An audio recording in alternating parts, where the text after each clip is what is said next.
Apprendre à lire fait appel à des compétences multiples et la septième est la plus complexe mais aussi la plus intéressante.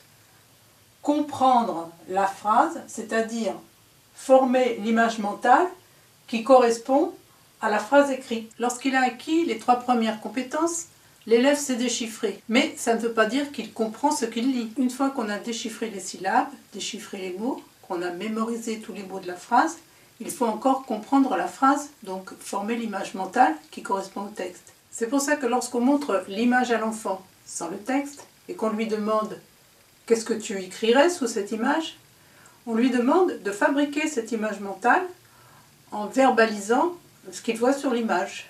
Donc au moment où on va montrer le texte en dessous de l'image à l'enfant, il va déchiffrer, ou on va l'aider à déchiffrer les mots qui sont sous l'image, mais il a déjà cette image mentale qui est prête dans sa tête pour comprendre la phrase.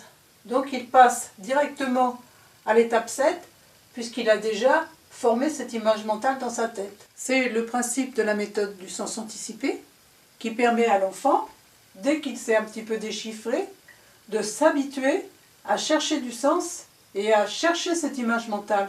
Donc on va l'aider un certain temps avec ces petites images, on va l'aider à former l'image mentale, et une fois qu'il aura l'habitude de le faire, quand il sera confronté à un texte seul, même sans image, il saura qu'il doit aller chercher le sens de la phrase. Il sera habitué à le faire et il ne pourra pas lire, on pourrait dire bêtement, lire mécaniquement, tout simplement déchiffrer, faire du son, sans chercher le sens, ce qui peut arriver si on n'est pas passé par cette étape.